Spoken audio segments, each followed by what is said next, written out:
And Senate Minority Leader Chuck Schumer of New York labeled the adjust, quote, President Trump's state of delusion. And Minority Leader Schumer joins us now. Thank you for being on this morning. Thank you, Mika. Hear more from you on your reaction to... This was not America's State of the Union. It was Donald Trump's state of delusion. He sat up there, he has a huge ego. He loves patting himself on the back. But the average American was sitting there saying, I'm paying 6% more for electricity. I'm paying 10% more for meat. My health care bills are going up. And Donald Trump isn't even talking about it.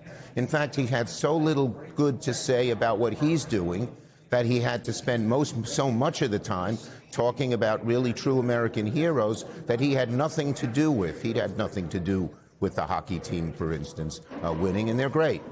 This speech was an utter failure for Donald Trump. It was a lot of hype. It was a lot of fluff. But when you're having a rough time paying the bills and you hear your president mocking you because of that, you get angry. This speech was a disaster for Donald Trump because he's in such a bubble. He is not talking about what the American people care about. Contrast his speech to Spanberger's. She was right on the money, focusing on what Americans care about. And that's, anywhere you go, you can hear this. And that's why Donald Trump has the lowest popularity numbers he's had in a long time. He's in this bubble.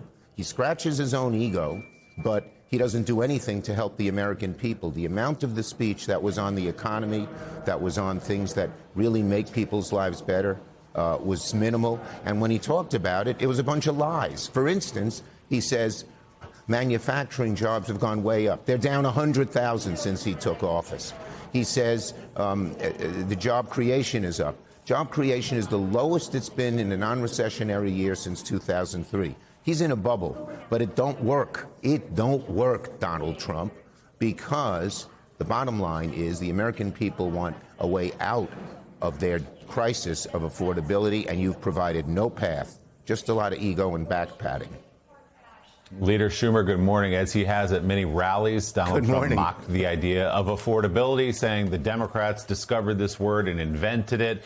His White House has tried to get him to go out on this affordability tour, and he mocks it at these events as an idea, suggesting that the economy is at an all-time high. We've done an exhaustive fact check this morning, refuting a lot of what he said last night.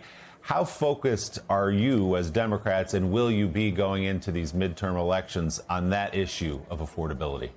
It's the most important issue. Some call it affordability, some call it the high cost of living, but everyone knows what it is. Last night, even during the State of the Union, I'm sure there were tens of millions of American families sitting around the table saying, how am I going to pay these damn bills? Can't afford it. Do I not pay my electricity bill? Do I not buy my car's broken down? Do I not get my car fixed up? That's what Americans care about. Spanberger hit the bullseye. She talked exactly about what people care about and asked the American people, are things better for you today than they were when he took office? And the answer is a resounding no in every corner of America, whether it's red, purple, or blue. Senator, let me ask you about we're so far from Congress working with the president. We're so far from compromise solutions. We're so far from legislating the way our founders meant legislation to move forward. I'm curious, could you recommend for the president one or two areas where if he decided that he didn't have to work without Congress, if he decided to follow the Constitution of the Madisonian checks and balances, what would be an issue that you and the president could work on? One or two issues?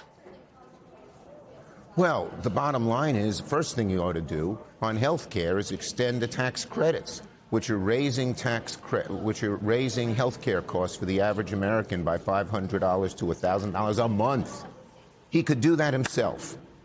On the area, we Democrats are campaigning on the issues of cost, high cost, chaos, like we see in the streets of our cities because of ICE, and corruption, which we've just talked about. Him, his cabinet members, his cronies making billions of dollars. It said Donald Trump has supposedly told people he wants to be the richest man in America, and he's taking taxpayer dollars and government government processes to do that. And that's corruption of the highest order. So he could join us on any of these. On ICE, very simple. Do what every police department is doing right now. No masks, warrants when you before you bust into somebody's house. And he's doing that to American citizens. Right. The two people who died were American citizens who were shot on the streets in Minneapolis. He could do those in a minute. You know, he doesn't. He's in his own. Joe, he's in his own bubble. Yeah. Right. He's in his own bubble. He just doesn't get it, and that's the marks of a declining president who loses elections. And loses. He's going to lose in 2026 even to because Republicans of it. that's evident even for the Republicans you work with. They talk about the bubble that he's living in. I'm curious, what would an immigration deal look like? And I'm sorry to keep hammering on this, but at some point the president's going to have to figure out he can't do these things by himself. Whether it's the courts that are cutting him off from doing things that violate the Constitution or basic laws.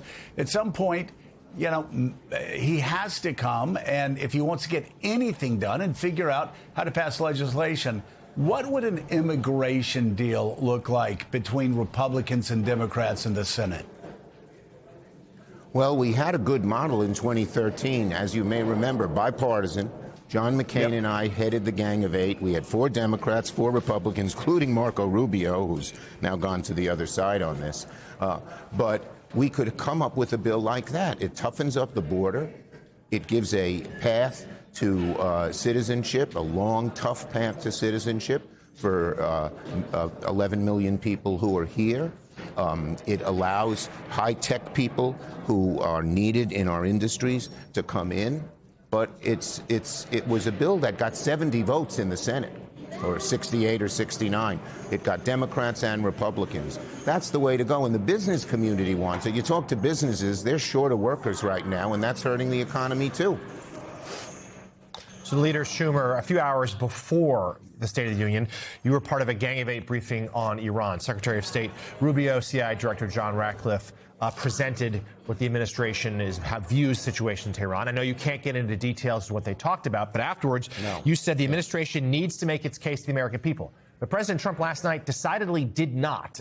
He only mentioned Iran for about 2 or 3 minutes. It was right near the end of the speech. He vowed that they shouldn't have nuclear weapons, but otherwise said very little. What are your thoughts, concerns right now about the situation with a massive American armada, the biggest since the Second Gulf War, currently near Iran? Yeah. Look, the bottom line is I can't say very much about it. It was a classified briefing. But it was very serious what they talked about.